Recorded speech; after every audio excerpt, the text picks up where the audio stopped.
as Ms. Bourne said, my name is Stephanie. I am a volunteer. I'm a Donate Life One Legacy volunteer. Has anybody heard of One Legacy? Not unusual, unless you know someone who is either waiting for a transplant or has had one. One Legacy is a Los Angeles-based company. It is a nonprofit, federally designated organ donor network. And what it does, and they have a logo that looks like a bridge, and One Legacy serves as a bridge between organ donors and organ recipients. Okay? One Legacy is called it's an OPO, which is an organ procurement organization. Yeah, and there are several in California. One Legacy works with 7 counties in Southern California. Works with over 200 hospitals and I think about 11 transplant centers in California. What we're going to do today is we're going to see a short video that is geared to people your age about organ and tissue donation. I'm going to talk a little bit about my personal story and why this is my passion. And then we're going to talk about the organ donation process so that when the time comes for you to decide whether you want to be an organ and tissue donor, you will have all the information that you need to make that decision, okay? Before we go on, are you all entering freshmen? So, just about. So you're all 13, 14, right about there, okay? So, it's okay. Just so you know, too, when you go to get your driver's license, on the application for your driver's license, there's going to be a question, and it's going to say, do you wish to register to be an organ and tissue donor? Well, without having that information that you need to make a decision that's comfortable for you, you may not know how to answer that. So that's one of the reasons I'm here today. And I want you to keep in mind, I am not here today to tell you you have to be an organ and tissue donor. What I'm here today to do is to say, here's the information, think about it, talk to your parents, talk to your siblings, your friends, make your wishes known so that, God forbid, if something should ever happen to you, that decision will not be on your family's shoulders alone, okay? So with the teacher not being here, we can't start the video. She just ran out the door. So I'm not sure if you know how to do that. Also, I want to tell you, after we see the video, we're going to be talking. And I want you to feel free to raise your hand, ask questions, answer questions. We have a lot of little goodies for you guys today. Erica will be walking around to distribute those as you answer or ask questions. On your desks, and I want you all to know this is not a fake ID, guys, okay? This is what we call a pass-it-on card, okay? This is what your driver's license will look like if you register to be an organ and tissue donor with the pink donor dot, okay? We use these to pass it on, pass the word on. If you're talking to someone and they want to know about organ donation, you pass this on. Also, this bookmark that is on your desk, this is English one side, Spanish on the other. This is the California Registry website that they mentioned in the video. And, you know, the next time you're on your computer, please take a look at this website. Because you can sign up as young as 13, take a look at it. If it's something that appeals to you, please go on it. Always know that you can change your mind. It is not cast in stone. On the registry, you can designate certain organs, certain tissue, that type of thing, okay? Also, if you don't want to go on the registry, when you go to the DMV to get your driver's licenses and you do check yes on that box next to the question, you will then be entered on the registry as well, okay? So again, if you have any questions, please let me know. Erica has a bunch of goodies she's going to be passing around for those of you who do, okay? In that video, there were a number of actual numbers mentioned, okay? They talked about how many lives can be saved. Can anybody tell me what the number 8 stands for? What they mentioned it in the video. Yes. How many organs? Yes, that you can donate. One person can save 8 people's lives with your organs. They also mentioned the number 50. Does anyone remember that? Yes. Tissue.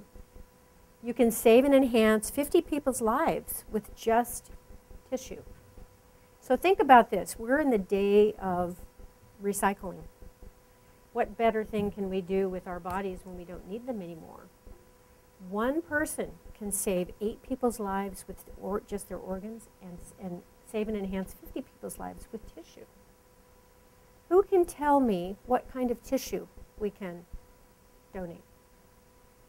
What are the different types? They did flash it very quickly on the screen. Muscle ligaments, that's correct. Skin. Why would we use skin? Why would we need to use skin? Yes. Skin grafts with burn victims, very, very necessary, okay, for healing. Without skin grafts, many people who are burned severely would not make it, okay? What other kinds of tissue? Do you see me up here? That's a hint. Eyes, your corneas can give vision to people, okay? What about organs? What are the organs that we can donate? Yes. Intestines. Now that's a very strange sounding thing, isn't it? It seems like a very difficult thing, but that is true.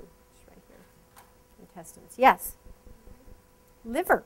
Correct. Kidneys. Yes? You did. Lung. Yes. These two right here. Yes. Pancreas. Yes. Bladder, no. And that I don't think bladder's considered an organ, but I'm sure for people who need one, that would be good. Yes. Heart, absolutely. Very good.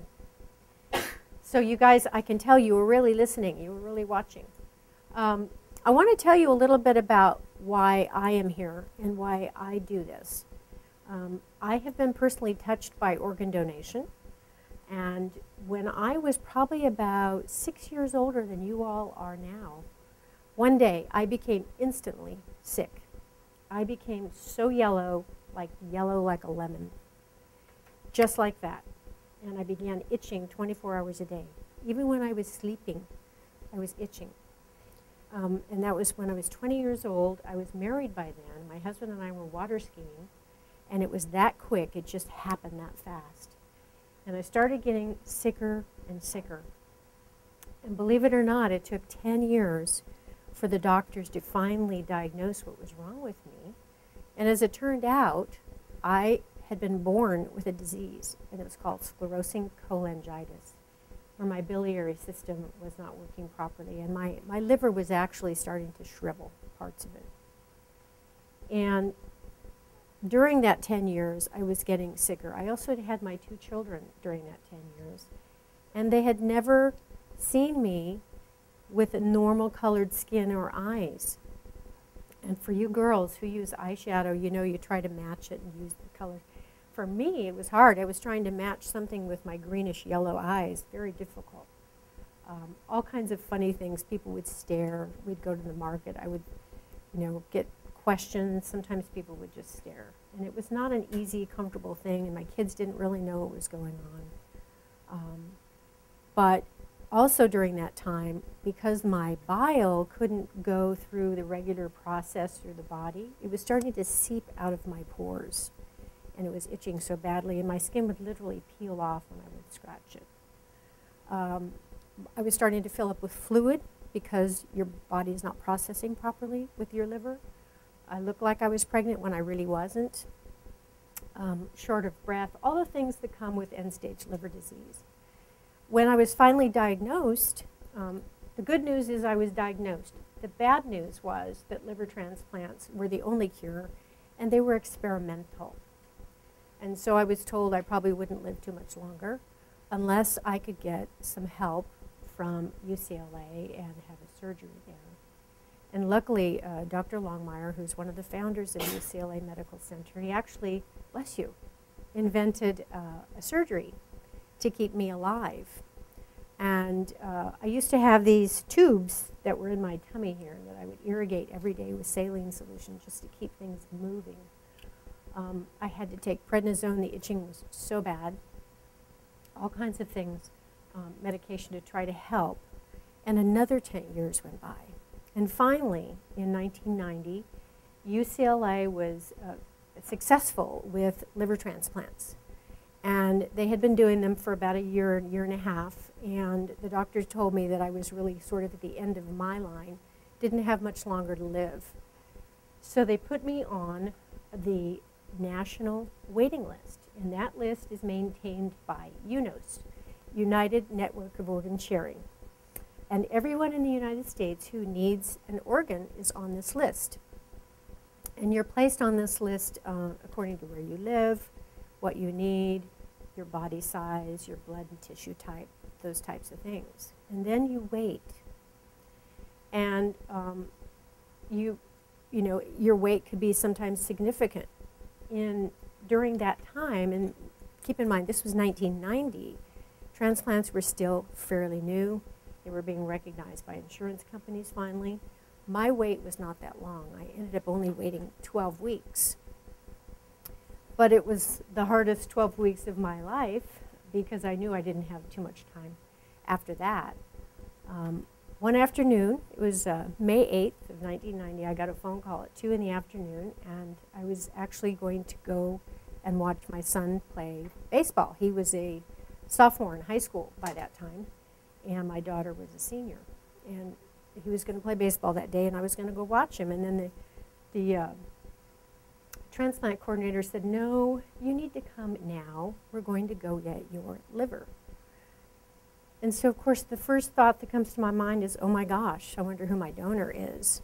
And so I asked, and she said, well, you know, for privacy reasons, we can't give you a lot of information, but what we do know is that she was 15. She was killed in a car accident in New Mexico, and we are going to go get your liver. So you need to be at the hospital at 5 o'clock, and surgery will be at midnight. Now, keep in mind, we're in Orange County, and UCLA is in West LA, and 2 o'clock in the afternoon, but thank goodness, traffic cooperated. We got there on time.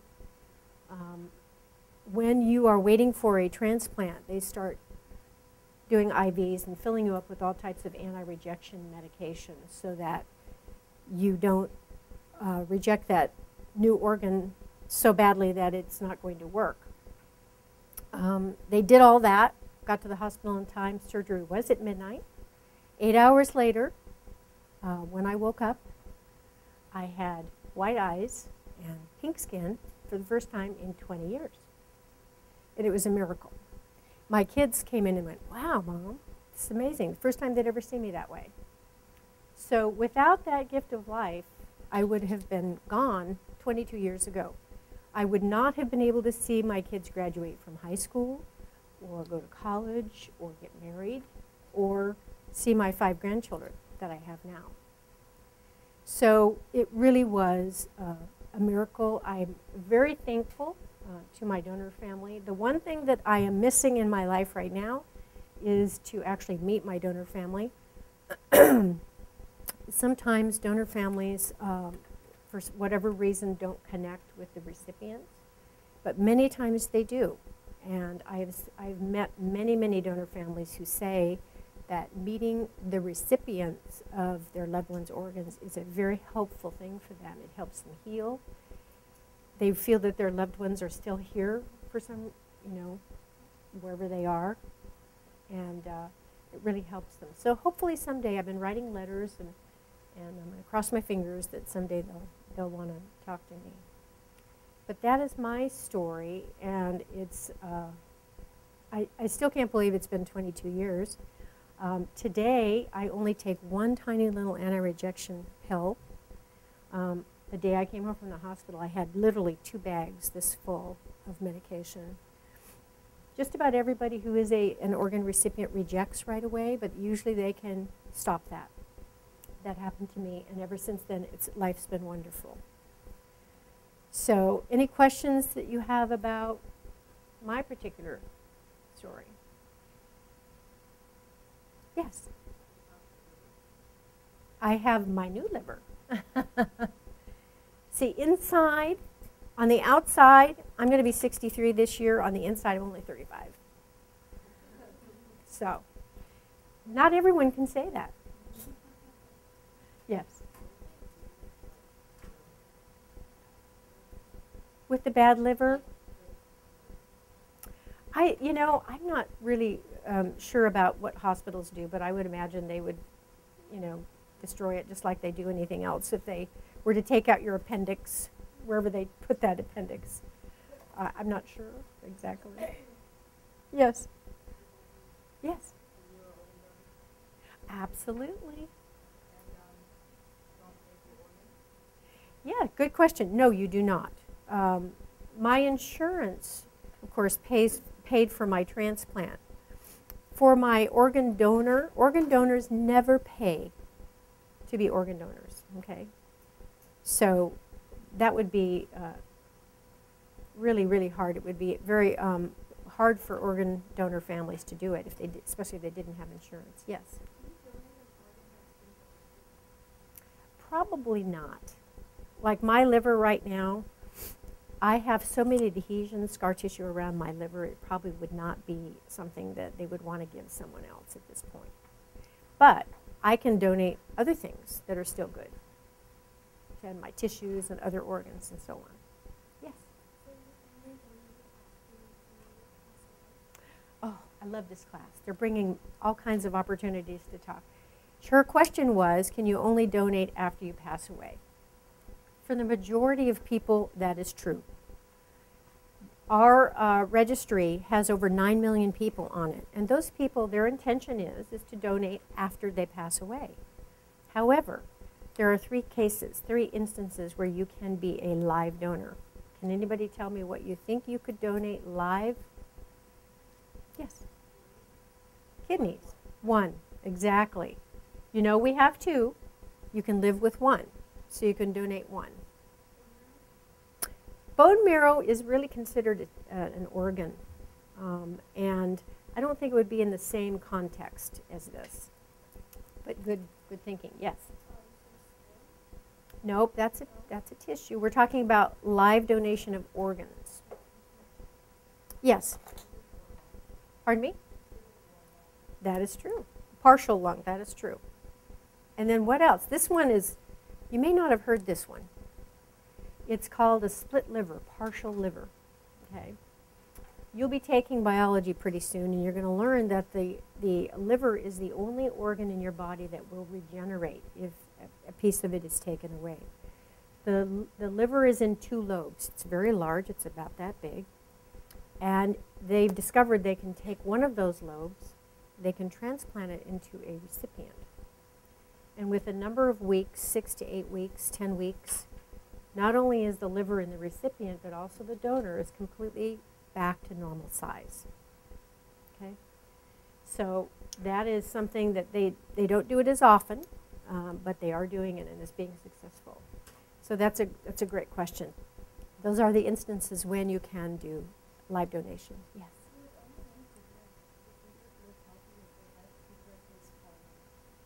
No, you actually can live healthy. Do you know there's professional basketball players who only have 1 kidney right now? Yeah. I think that's why God gave us 2. Sorry. Yeah. Any other? Yes. During brain death. Okay. What exactly happens during brain death? Okay. During brain death, it's very different than a coma. Okay. Brain death is when there is absolutely no blood in the brain. There's no electrical activity. The brain has experienced a trauma, either from a stroke or maybe a bad accident. And not only is it the brain, but the brain stem. And so what that means is that even though that person is on a respirator and they're still breathing, without that machine, that person would not be able to survive. Brain death is There's no blood, there's nothing left in the brain, okay, that would make them come back. Coma is different. Coma is you're unconscious, you've been hurt, maybe something. Sometimes doctors even put people into comas to help them heal. But you're expected to wake up. And donor and your family would never be approached if you were in a coma, because obviously you're expected to recover. Okay? So that is the difference. I think Dr. Rizik's on the film, in the film described it pretty well. Yes? So if you're like a donor and you die, and so you donate like yourself to people, like do they still like bury you like Yes, she was asking about the regular funeral. Yeah. Yes, and we're going to talk about this as we go through how the donation process works. But when you are an organ donor, your body is never mutilated. It's just simple surgery, just like if you were going to have your appendix out. Incision would be made, the organs are removed, the incision is sewn back up, and you can, your family, if you're concerned about having an open casket, it's absolutely possible. Even if you were to donate corneas, no one would be able to know. There's never, ever disfigurement with organ donation. Okay? Good question. Yes? Brain death, no. And that's another thing that's very difficult for families who have a loved one who has suffered brain death, because the person is in the hospital bed, they are on a respirator, they're breathing, and so they feel that their loved one is alive, when in essence, they are not. They are dead, because without that help of the respirator, they would not be able to survive. Okay. The reason that they keep them on the respirator is that if there is a possibility for that person to be an organ donor, you have to have oxygen, blood, all of that to be organs, okay, in order for them to be transplanted. There are two things that have to happen for someone to be an organ donor. They have to be on a respirator, and they have to have blood pressure, certain blood pressure. Without that, you cannot be a donor, even if you want to be. And the reason that we're really talking to you and telling you about this registry is that even with 9 million people currently on this registry, we still need more. And the reason is that out of every 1,000 people, maybe 3 can be organ donors because of the situation of how they died, so on and so forth. So even though we have 1,000 people who want to be donors, only 3 probably will be able to. So very few can. Yes?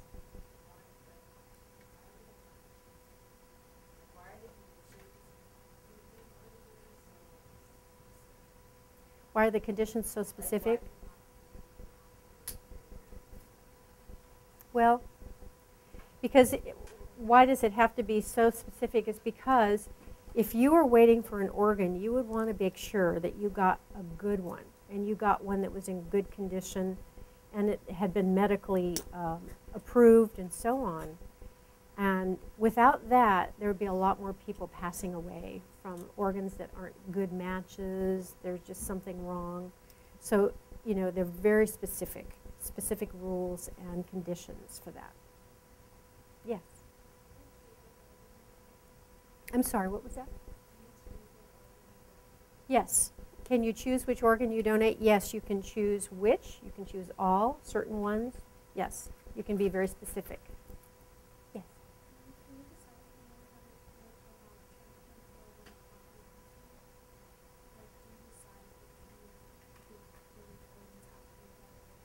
You can decide whether you want to donate your organs before death or after, yes. Obviously, if you want to be an organ donor after death, you would sign up on the registry. If you want to be a live donor, you would actually, there's steps and processes that you can go through. If you knew somebody who needed, say for instance, a kidney, you could do that. Now, live donation is the only time you can actually bypass the national waiting list, okay? And the reason for that is that today, I would say the most people on the waiting list needing an organ are people who need kidneys. And in that case, a lot of people have to wait 7 to 10 years to get kidney transplants. So those recipients, possible recipients, are going to friends, family, and so on, and talking and asking about life donation so that they can bypass that list. Because like Philip Palmer on our video, dialysis is very rough, it's very hard, and a lot of people don't make it after a certain period of time. Yes? What happens when your body rejects an organ? Well, I don't know about anyone else, but for me, I felt like an elephant was stepping on me. It was tremendous pain, and obviously your immune system knows that there's a foreign organ in your body and tries to reject it. And that's how it felt on me. And so what happened is they just pumped up more anti-rejection medication and gave me more and more, and it stopped it. And it's never happened since. So some people, you know, their first transplant doesn't work. When I was waiting for my transplant, I actually got notified that you know, they were going to find a liver for me, but they ended up giving it to another woman who had already had a liver transplant, but she was rejecting. They could not stop the rejection, and without that, another transplant, she would have died. So they ended up giving her that liver. So sometimes, most of the time, they can stop it. Sometimes they can't. Yeah. I have two questions. If you're like rejecting it, then and like it hasn't been working for a while, like you still really organ. No, I don't believe so. And then also like when you like transfer the organ to someone from a couple certain states away, like do they still have to keep it on the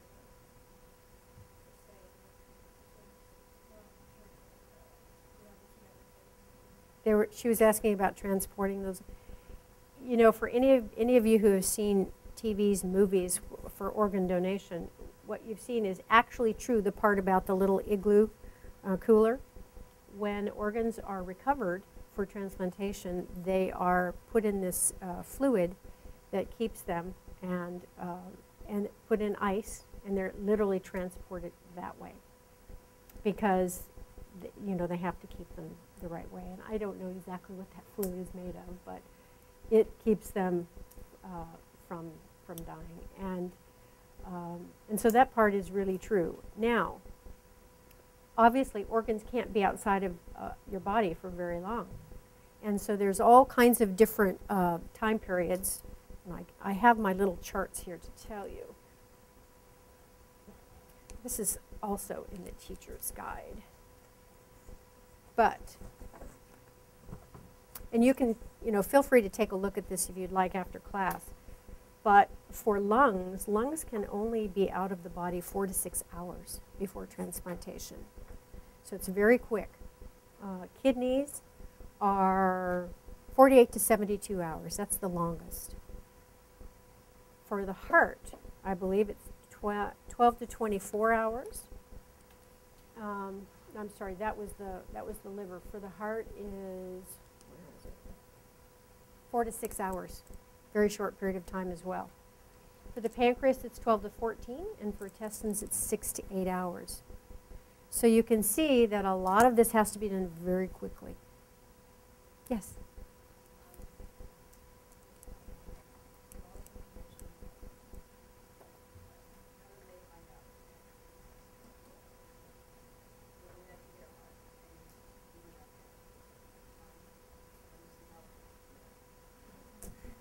Well, you know what? I'm going to answer your question by going through how our donation process works.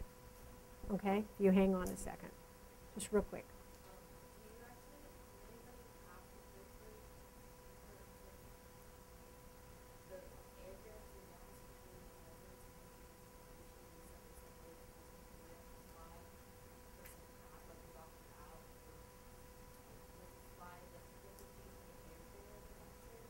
Mm-hmm.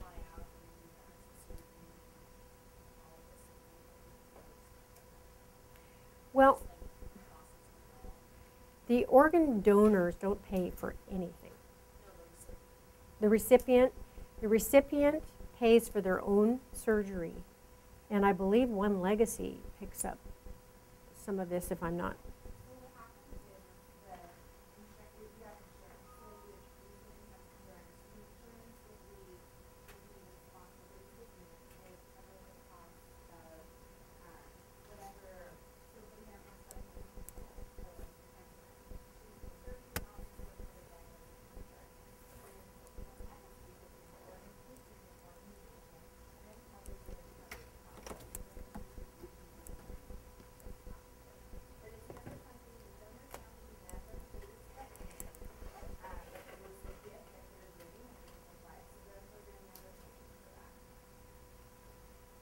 Thank you, Erica.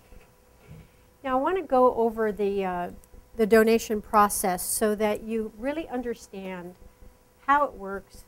It will take away any misgivings or any misconceptions that you may have about the whole process, okay?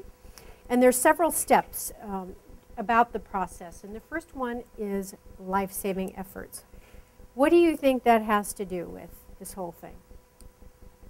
Anybody guess life-saving efforts? How would someone even start to become an organ donor? Pardon me?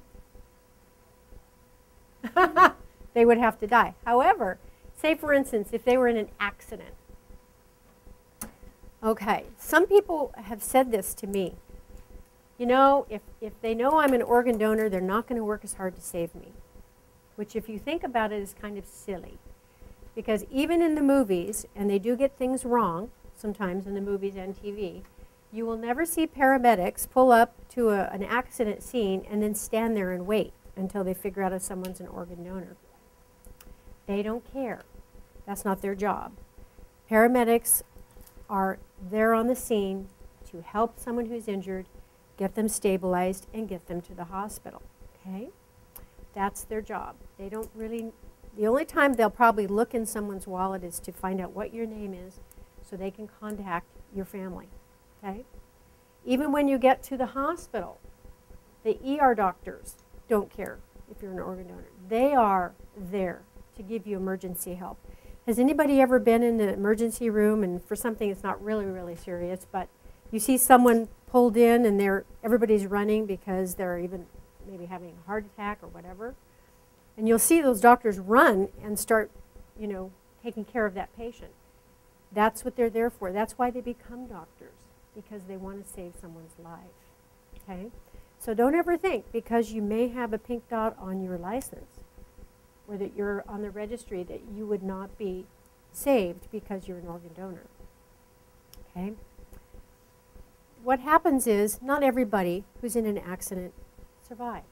And so if a hospital has a patient who is expected not to survive, then a referral takes place. A phone call to One Legacy happens, okay? Hospitals in California, in Southern California, must call One Legacy if it's determined that there is a patient who may not survive, okay? The reason for that is that organs and tissue are so valuable and so precious, they don't want to lose the chance of possibly having those, okay? So a phone call is made to One Legacy. The staff talks to the medical staff at the hospital.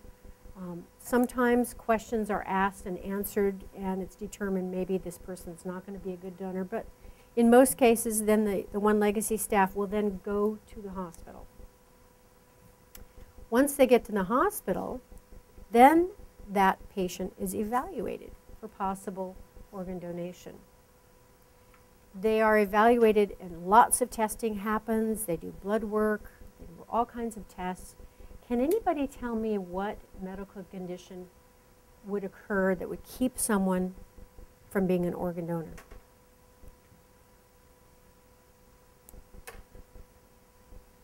What would you have that would prevent you from being an organ donor, that you wouldn't want to pass on to someone else? Cancer. Cancer that has metastasized. Cancer that has metastasized would automatically prevent someone from being an organ donor. I used to always say there was also another one, which was HIV, AIDS. But what I've been told recently is that now, if they have a organ donor who has HIV, they can possibly be given to a recipient with HIV. So that is happening now, okay? So back in the hospital, that patient is evaluated extremely, extremely stringently. And then it's determined that that patient is a possible donor. Then the One Legacy staff speaks to the medical staff that's treating that patient to find out if they've talked to the family members and all of that. And then what's done is the approach, okay? This is the hardest part. This is a job I would not want to have simply because it tugs at the heart, okay? This is a job where the One Legacy staff approach the family and talk about organ donation. Now you think about this. This is probably a family who has been called to the hospital, maybe in the middle of the night, whatever. It's an emergency, and they have the shocking information that their loved one is not going to make it. It's a really tough subject to talk about. But the One Legacy staff do it very graciously, and they're very sweet and kind to the donor families. They work with them for a long time afterwards of the donation, just to help them through the process, okay? But that is done. And again, that's another reason why I'm here today, is that when you think about this and you make your decision, whatever it is, and you share it with your parents and your siblings and your friends, and God forbid something happens to you, that decision is much easier to make when they know what your wishes were, okay? So that's why we're thinking about this ahead of time. So back to the approach. Once that is done and the family acknowledges, yes, we're going to our loved one's going to be a donor, then the actual recovery takes place. And again, like we mentioned before, it's a very dignified process, and it's just a simple incision. Incision is made, like, for me, my liver transplant, they started here, went down here, and all the way across. I call it my Mercedes symbol because it costs as much as one too. But they just make the incision, they remove the organ, they sew the person back up.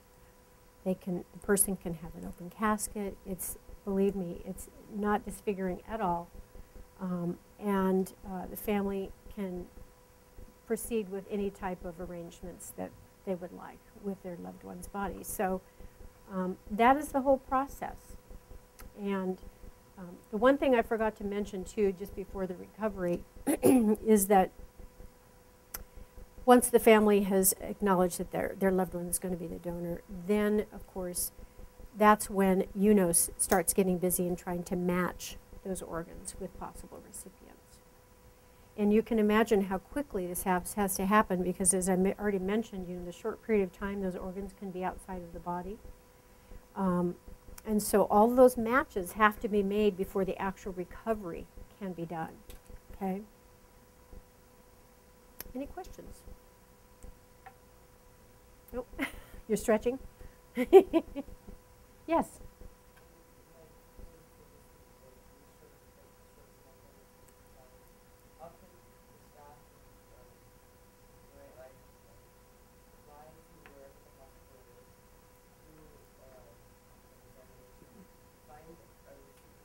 Mm-hmm.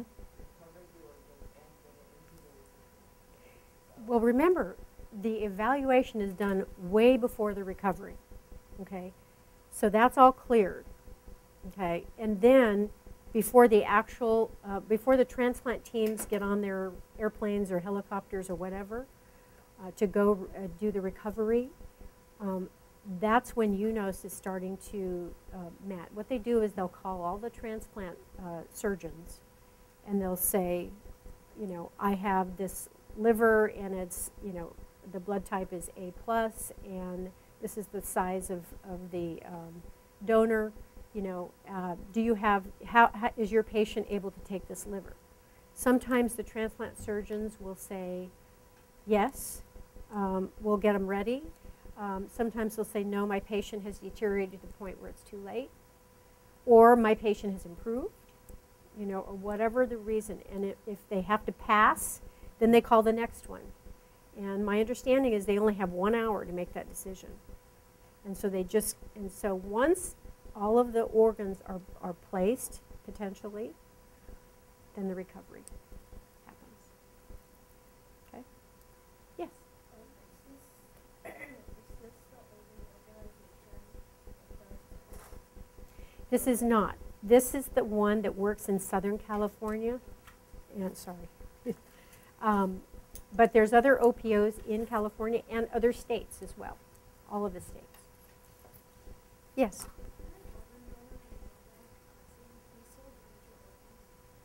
If you're an organ donor and don't die?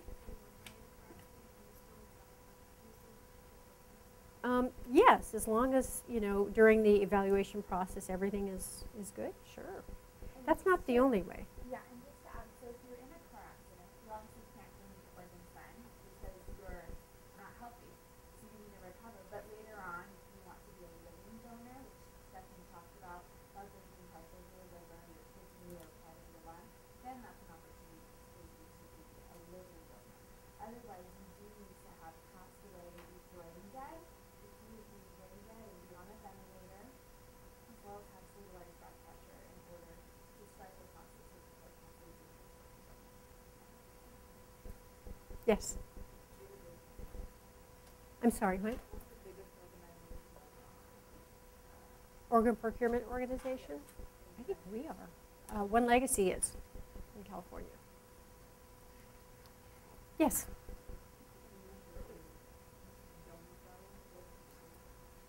Oh, I would probably be crying like a baby.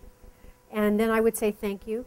And I would share all the things that I've been able to accomplish since my transplant. And let them know I'm taking care of their daughter. I don't drink. I don't smoke. I try to take care of myself because I believe that this is, you know, I'm babysitting, basically. Yes?